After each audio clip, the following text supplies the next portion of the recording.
Ukraine says Russia's latest attack on a maternity and children's hospital is more evidence war crimes are being committed. Some of the images we're about to show you, I want to let you know, are disturbing. This is in Mariupol. The first image, a massive bomb crater right in front of the hospital. 17 people were injured in this attack, according to local authorities. Ukraine's president is repeating his call on NATO to close the skies over Ukraine, but allies are saying no. Introducing, in our case, American service members in Ukraine, on Ukrainian territory or soil, or American pilots into Ukrainian airspace, whether on a full or on a limited basis, would almost certainly lead to direct conflict between the United States, between NATO, and Russia. Retired General Tom Lawson served as chief of the defense staff from 2012 to 2015. He's now president of Thomas J. Lawson and Associates. That company provides strategic consulting services for the Canadian Armed Forces and Lockheed Martin Canada. General Lawson joins us here in Ottawa. Good to see you, as always. Pleasure to have you back on the program. Look, General Lawson, I could see a picture of you out of the corner of my eye as I was reading about that attack on the maternity ward in Ukraine. You were shaking your head. What is going through your mind as you're watching and hearing about some of these attacks? Well, it's, of course, heartbreaking, Vashi. And, I think that NATO 2 weeks ago made very clear to Russia that if they attacked Ukraine, stepped across the border, they would not meet NATO troops. Now, whether or not that was a good thing to put up front is certainly is under debate now, but they also made it very clear that they would face tremendous sanctions. But the assumption that went behind that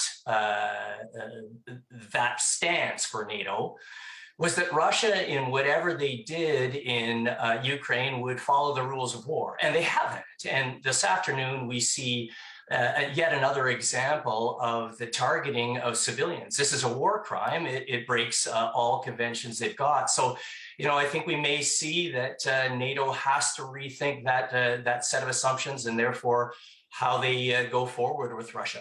That's a really interesting point. And I did want to ask you from, based on your experience, I earlier in the program, and the full interview will air later on next hour, but I spoke to, envoys from 4 NATO countries here, and they're pretty united in their argument that, and it makes sense, I think, to a lot of people that, look, if you start shooting down Russian airplanes, like we are basically in World War III. And as a result, more people, it's terrible that even people, the number of people in Ukraine are being hurt or killed or wounded, but even more people will suffer that same fate if we were to engage in that kind of escalatory behavior.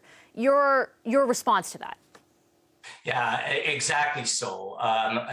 If you were on the ground in Ukraine right now, in the government, in the military, or one of the people who's suffering this Russian action, the situation really doesn't appear it could get any worse. NATO decision makers, however, need to take into consideration how much worse things actually could get across Europe if, in fact, a miscalculation is made on either side and NATO ends up going to war against Russia. And while they're seeing all the same heartbreaking items on the news that we're seeing, and a whole lot more from their intelligence, this is the calculus that they've got to work with, and they don't want to get it wrong. What about the sort of suggestion that has unfolded over the past few days where fighter jets or aircraft are concerned? And that is the idea put forth by Poland that they would send some warplanes vis-a-vis the NATO U.S. base in Germany, and then the U.S. could backstop that with Poland. It was really shot down yesterday evening, and then further today by the State Department as well, saying like this is the best way to support Ukraine is instead through weapons and systems they need most. Adding aircraft wouldn't significantly change the effectiveness of the Ukrainian Air Force relative to Russian capabilities, and it may be mistaken. This is according to the State Department as escalatory and could result in significant Russian reaction that might increase the prospects of military escalation with NATO. What are your thoughts on that proposition put forth by, that was through the Pentagon, my apologies, not the State Department, but what are your thoughts on the proposition put forward by Poland and that reaction from the Pentagon? Well, I think we're missing some of the story here. The administration of this transfer suggested by Poland was really kind of complicated. The aircraft, the MiG-29 Fulcrums, would head to an American-based Ramstein in Germany and then be delivered forward into Ukraine. You know, it's not clear why that was a requirement put forward by Poland, but largely it may have been that Poland was trying to keep their hands clean too. At the end of the day, I think there probably is a way to supply these fighters directly from Poland to Ukraine, and I think there's a good chance it will happen. But I think this is another example of the calculus, the very cleared and cold light of day calculus that United States and most senior decision makers in NATO have to go through to make sure a miscalculation isn't made on Putin's side.